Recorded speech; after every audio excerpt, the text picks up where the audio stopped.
Welcome back to Chasing Pep, episode 9 here on SGG, and this is a monumental episode in this series. And my energy's up, which is good because last time, I was dragging hard. That was the end of a long, my first day back at work. I say a long day. I've been off for like 3 months. It's my first day back, and it'll hit me in one fell swoop. But I got the episode out, and now I have a day to block record, which is always fun when you can breeze through a season because you can block record in a day. That is great. So many things to get into. I have notes. It's me rustling paper. I have notes because so much has gone down, and we've played so many games since last time. Where did we? Oh, it was this doubleheader, right? Yeah, it was the Arsenal. It was that last second goal, and then the throttling of Liverpool. As you can see, if you can sneak at the top there, things have gone well. Things have gone fairly well. There was this two-game stretch. We'll get into it. Let's go through the games. I want to start with this West Brom game. I'm going to show you this in a bit more detail because this is the best game we've had so far this season. I know it sounds silly. We hammered Liverpool 5-1 the week before. The utter domination. Check out these match stats, okay? 2 clear-cut chances, 5 half chances. This is playing with the true Pep style thing. Look, 111 passes completed by Juan Mata. We completed as a team over 600 passes, over 650 passes with 90% pass completion rating. And this possession is 69, which is obviously nice. This was at 71 until the final 5 minutes of the game. This is a throttling of the highest order. It's the best I've ever seen. And I tried this tactic. I created this tactic, well, initially with Celtic, where you can just walk over the league, but then with perfected and shaped it for FM18 with Man City. So to have it play even better with this United team before we've even got the players we particularly need for this thing, that was a delightful game. So we beat West Brom 1-0. Then we went on and beat Spartak away. We played a second string team, and that was a brilliant result, brilliant performance. Went away to Spurs at Wembley. Another terrific game. We played with the inverted fullbacks to start here, the buying tactic, and we just got shredded by their width. We switched things up, and then it started to pay off for us in most of the second half. We scored twice before half time, but we really took over in the second half. It was kind of fluky to go ahead in the first half. Walked over Everton and a Lukaku hat trick. Alexis Sanchez grabbed another one this season. Then we had one of the most disappointing games of the year. Went to Crystal Palace, dominated possession, but we just could not create any chances. Lukaku was off the boil, Sanchez was off the boil. And what's really clear this season is Arthur and Pogba have been great in the middle, but if Sanchez and Lukaku aren't on top form, one of them, we struggled to create final third chances. Those two have been a difference maker. Lukaku's movement, Sanchez finding the right pass. But other than that, it's been a struggle in the final third if those two guys haven't played very well. Then played away at Chelsea. We just got throttled in the Carabao Cup quarter-final. We mixed our team up. We rotated to play the second string side. They played all their top guys, and they went 3-0 up in 20 minutes, and it was just game over from then on. But back to league, the main focus this year, another win, another comprehensive win at home, 3-0, another clean sheet. We got Alexis Sanchez fluky goal to start the game, big deflected free kick he was miles out, deflected beyond the keeper, and then we just took over. That's the thing. If we get ahead at home against smaller teams because the passing is so beautiful and crisp, they just have no chance. When Jonathan Hogg got sent off, it was almost embarrassing. We just had the ball the entire time. Went away to Watford, get ready for cliche. Someone ring the cliche bell. A true champion's performance because we did not play well, but we won the game away from home. And that is, as everyone knows, how you win league titles. Jesse Lingard came in for Domenico Berardi in this game, and he got the main goal. Then away to Newcastle, we played much, much better in this game. This was an interesting game. I'm going to show you this because we lost Lukaku, and when we lose Lukaku, we're in a bit of trouble because we don't have someone who can play that position properly for us, just because his movement's so great. And what I did initially, Lukaku went off the 7th minute, so I just brought Marcus Rashford on, put him up front, thought, hey, he's got some movement skills, went with Rashford over Martial because he prefers the player role. But it did not go well at all. He was terrible in that first half. Then Newcastle went ahead and we switched things up. We moved Sanchez into the middle of the field. We put Rashford. I think we put Rashford wide left. And then we brought someone else on. I'm trying to remember now. God, it feels like forever ago, and it was actually 2 days ago. That's not how we ended the game. Is that how we ended? No, that's not how we ended the game. What we did was I know we put Sanchez in the middle. And oh no, yeah, that's right. We put Sanchez in the middle. We moved Rashford to the left. We brought Lingard on. We put Lingard in the middle of the field with Pogba, and it just things clicked instantly as soon as we made that change. Rashford was way better on the left hand side, and Alexis Sanchez through the middle was much better for us as well. You can see it within a minute that I made the change as soon as the Dwight Gale goal went in. As soon as we made the change, Rashford cut in from the left side as he's wont to do. He scored, and then Sanchez scored 7 minutes later. So Lukaku is out for how long is Lukaku out for? 4 to 10 days, so not too long. But I think that's the way we'll go. Is we'll move Sanchez inside. We could go and get old Zlatan from down here in the under 23s, but I'm just not really feeling it. What else have we got to touch on? Okay, let's run through these quickly. 3 requests. We made 3 requests. All the youth stuff got improved, which I would have thought United would be in world-class state of the art, but apparently not. So we requested those. We got those improved, and the stadium is getting built. Old Trafford is going to be an 85. I don't know if it shows. Does it show it in the? If you go on club and then facilities, so it's a 75,000 seat stadium. Now it's going to be 85,000 apparently. So, I mean, I'm going to be here for what, a year, another year, 2 years. So it's not going to make a big difference to me. And I'm a Liverpool fan, so them getting a bigger stadium and being dominant when I leave is not great. But such is life. I did want to show. What else we got? Oh, the Champions League draw. We should probably mention that.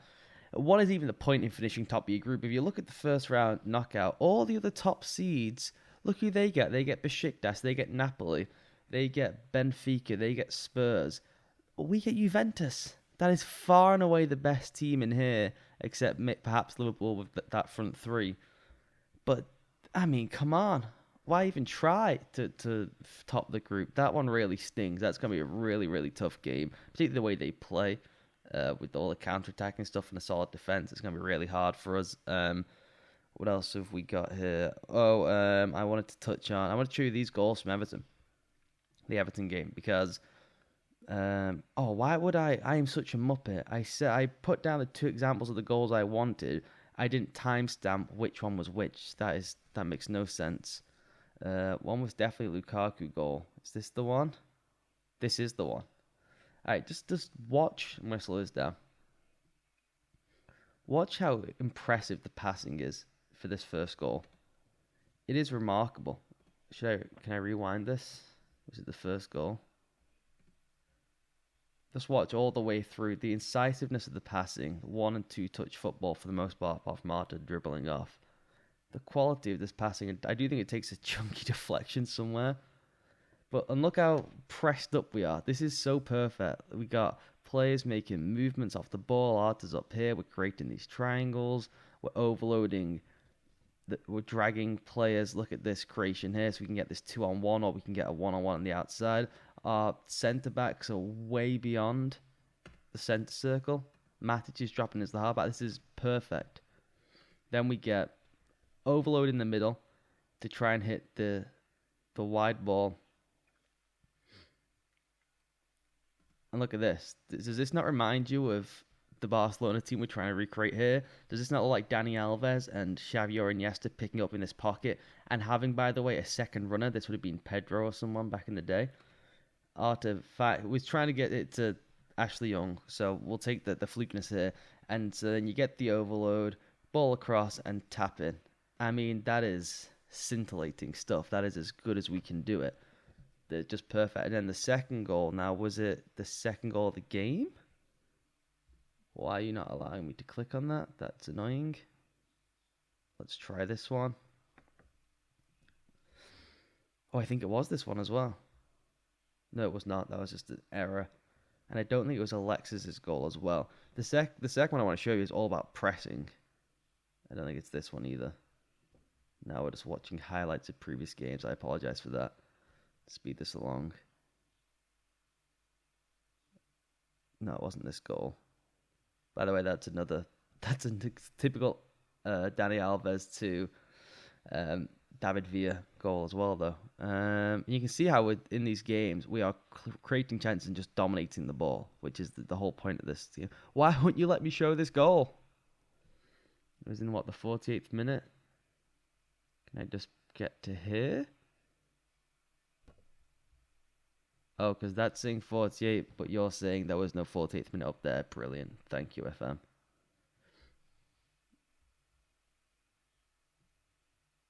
Oh, that's where the second goal is. Why are you showing further up?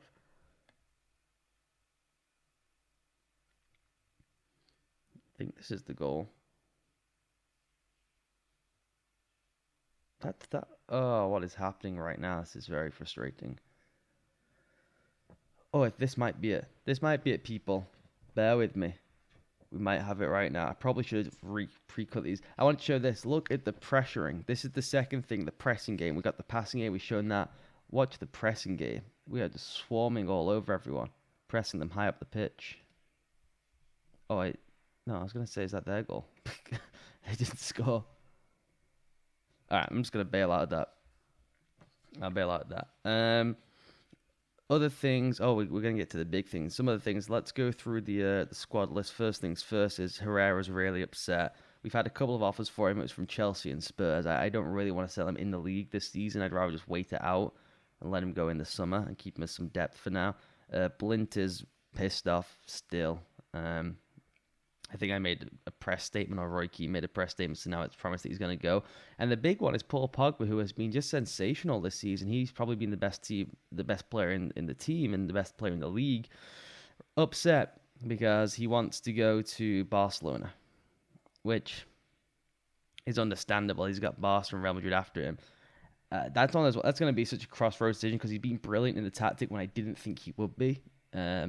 Hopefully, we win the league or whatever, and we were able to stave off the Barca interest. Let's, at this point, at this juncture, the 1st of January, let's go through the squad before we get to the final big piece of information and actually play some games. I mean, what time are we on? I think we'll just play one game this episode because it's kind of a mid-season update on where things are at.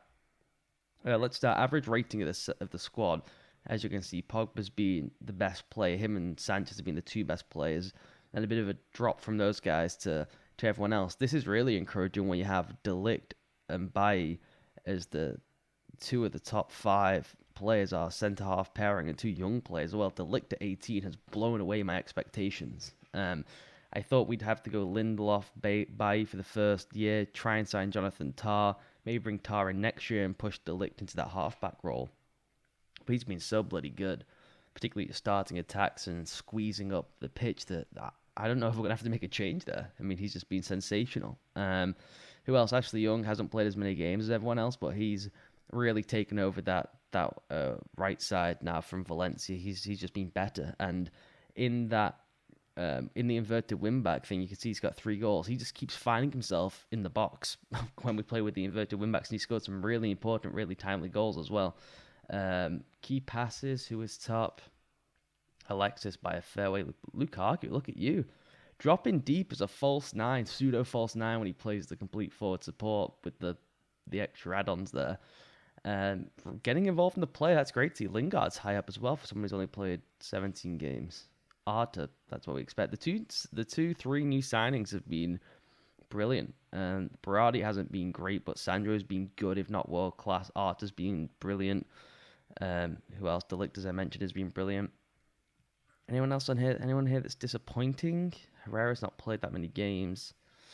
No, not really. Okay, key headers. This has to be the back to Lukaku, of course.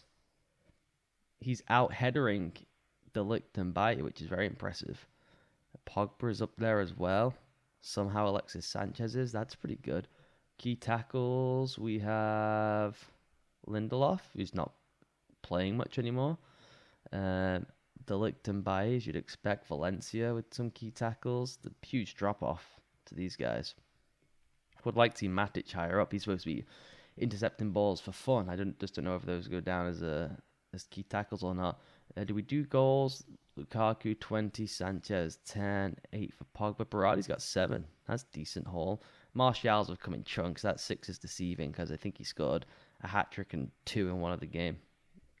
And then assists. Alexis, as I said, in the final third, he's been the key guy. Lingard up there again. Some of these are deceiving with Lingard and Martial because they've been playing against inferior opponents when we've rotated the team. But if the key go-to every game starters, you got Pogba and Alexis up there. Really impressive. Mata, oh, he's only got two. Man, I thought the whole team would have more than that. Feels like we've scored a ton of goals. Okay, before we get to the game against Southampton today, can you spot something on here? Two things, I guess. First of all, we're top of the league, which is brilliant. I did not expect at the midway point of the season to be top of the league. I thought, as I've said before, it would take ages for the guys to figure out this tactic. I didn't know if the tactic would even work in FM, to be honest. I know it worked with City, but it wasn't blowing people away, and it was with a very particular set of players who were built to play that tactic. I didn't think this United squad would pick it up so fast. But top of the league with 3 points clear, and I think after the first couple of games of the season, we were 7 points back. I think we're as far as 7 points back, if not 11 points back at Liverpool at some point. But we've reeled them in, and we've got a great goal difference compared to them, over double. So 3 points clear. We've already beat them. And the other teams around us, I mean, Stoke, this is going to be a two-way title push because Chelsea are a bit far back. I don't see Spurs getting in there. Arsenal are way down. And if you've spotted it yet, well done, because what is going on down here is remarkable. Look at this. The man we're chasing is 16th in the league. They've won 6 games, 6 draws, 9 defeats. They got +5 goal difference, which compared to the bottom half of the table isn't terrible. Congrats to them. But we click on him and look what's happened here, people. What is going on up here? Simon Davies, the youth academy guy, I believe, in real life. I don't know what they have him down as in FM. He's the reserves manager. Yeah, he's gone, people. He's gone. Is it not here in the news anymore? Oh, it's not here in the news. If they said who they're going to be appointing, let's go find him. I mean, look at this. Sacked. Pep Guardiola. He's out. And now he's a free agent. I don't know what this means for the series, really. Is this great? Because it means it's easier to try and catch his Hall of Fame total because he's out of work. And when Pep gets sacked by City, usually it's that he finishes second too many years in a row. They finish third, fourth, maybe miss the Champions League, as I've said a million times, that his tactic isn't very well implemented into the game. So this often happens. And sometimes he'll just go 5, 6, 7 years without getting a job, unless it's the Spanish national job. He doesn't just like pop up at PSG or back at Munich or something, or Juventus. So he might be out of the game for a while. And I'm not sure whether that's great because it helps us chase the Hall of Fame total, or bad because it takes away kind of the point of being with United, which was to play against him all the time and compete with him for the title and see which one of us can jostle with this style to win the Premier League. And now he's out. So, I mean, the whole point is to be places 3 years and to replicate Pep rather than just battle against Pep. And try and implement the style and all the stuff, the language of football, yada, yada, yada. But it does give me cause to pause of what will happen next season. I mean, I think we'll definitely be here for the second season. It's that third year where maybe we can hit the ejector seat if something fun comes up in Italy or Spain or Germany or elsewhere. So that's all the information, the background of the game. I guess we have a match to play today against Southampton at home. Then we got, I mean, people don't want to watch the third round of the FA Cup anyway, so it's going to be a one game day. Ooh, expectations, 12.27. Ooh, I mean, we could put winner, but I'm comfortable keeping this Champions League. I don't think we really need to add people right now. I have a whole list. Let me get my notebook. A whole list of signings we want to go after and positions that we need help for. The main one being Fabinho or Dybala. Those are the two key ones. Verratti would help as well. And there's a couple of other backup options if we can't get those guys. We also need a right back. Ruben Neves actually would be great as the halfback long term. So Fabinho's the key. Neymar would be great in that false nine. That's going to be pretty much impossible. But I doubt we're going to do much business unless we let people go. We need to add depth or we can find the right deal because someone else comes in for one of our key targets. And that's the only real business I think that'll happen in January, to be honest. Morocco's going out. Okay, Paul Pogba, what's this? Let's tell Zizou to go away. He left Real Madrid, as I record this, he left Real Madrid today. Zizou was like 3 and done, I'm out. And now he's going to go and chase some big time Qatari money because nobody in football has any morals. Okay.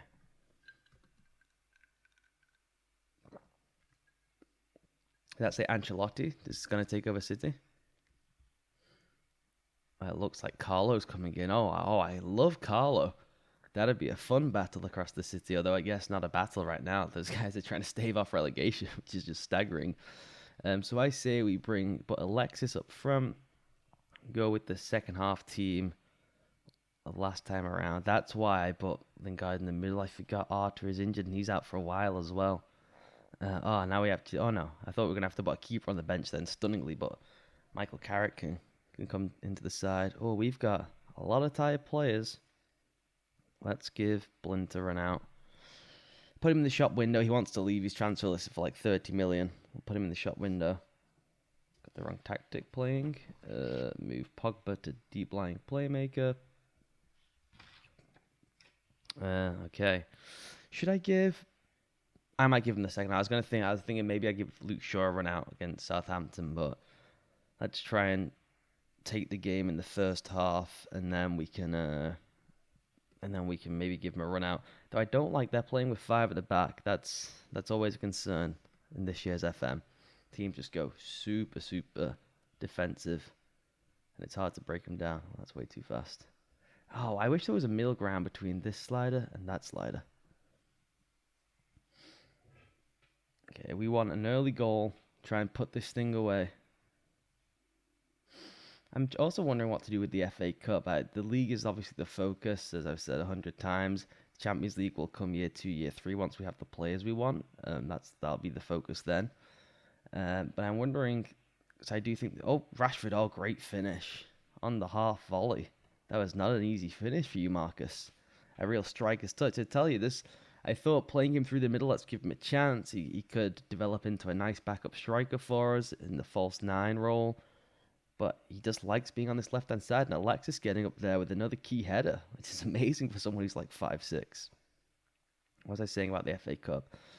Oh, do I want to try and chase a domestic double, which would be nice. I mean, yeah, I'm sure United fans are thinking, yes, please. Oh, another great baller from Alexandro. In 8 minutes in, we are 2-0 up. And Southampton did not set themselves up to have any chance of coming back in this game. They set themselves up to keep this thing squeaky clean for 60, 70 minutes and then maybe go for it. And now we're in that great position, which I was talking about earlier. Once we get up early, we just knock the ball around for fun. And we just tire them out. We bore them. It's not tiki-taka, none of the tiki-taka passing for passing's sake bullshit. It's all with emphasis and purpose and moving forward, moving backwards. That's at least the plan. I don't see every second. That is the plan. That's what I've instructed the players, shall we say, to do. It started to pour down heavily. Welcome to Manchester, people. Let's go, Alexis. Alexis dropping in that pocket. That is just beautiful. Now get it back to him. Oh, almost put it in, Rashford. Good save by Forster. I love that. I mean, it's fun to see the tactic playing perfectly so well. Alexis dropping in, flipping the ball around the corner, and then running onto the ball, which is why when you put the false 9 in last year, he would just then stand around. It was very annoying, and then he wouldn't get into the box. It's why he went to the second striker, support strike, whatever you call it, because then he would flip it and move on. It seems this year the implementation is best with the complete forward support, and then you just tweak those things to make him a false 9. I don't know why that seems to work, and the false 9 doesn't work as well, unless you have Messi, which is who I had at City. Maybe if we have Dybala or someone, or Neymar in that role, then the false 9 can replicate that. But so far, it seems like you put complete forward support on, you have him roam into channels and click the same kind of player instructions you would have as just the base false 9, and for some reason they're just more willing to get into the box. I'm not sure if that's a coding thing or whatever. Okay, 70 minutes in, let's make a couple of changes. Sandro could do with the rest, and we can bring Shaw on. It's one of those days, people. Let's give Michael Carrick, he's retiring at the end of the season. Let's give him a nice little run out. Oh, Ashley Young is struggling as well. Let's try and hold on for a couple of minutes, Ash. Give me 5 minutes so I know we don't get a red card or someone injured. We'll take that. And Swansea drawing away at Anfield. Liverpool I've been tracking their games. They've had so many ridiculously, it could be lucky skill, depends on your frame of mind. So many last second draws and equalizers. I mean, the last 2-3 minutes repeatedly, back-to-back weeks that they pull one out their arse with late game heroics as we go on and just flatten people. Get it, Lukey? Just called Luke Shaw Lukey. I don't know why. Let's pressure them. Squeeze them. Oh, I hate that. Hate that. Just let him get his head up. No pressure on the ball. That was laziness, complacency, sloppiness. I'm going to be going ham about that. Oh, Mata and Pogba are really struggling. Come on, boys. Just don't. You shouldn't be moving. Let the ball do the movement for you. We pass a lot. Oh, you see, look at this. 92nd minute. What did I just say? I'm going to have to put it down to skill at this point. It's happening every bloody week. We'll take that. Comprehensive 2-0 win. Get up early. Knock the ball around for fun. That's a good win. Let's see, Delict is one away. I don't mind paying him 76 grand a week. He's been a top class Premier League defender. That's probably cheap for what it is cheap for what he's been delivering for us. What do we have coming up then? So I reckon we come back for this.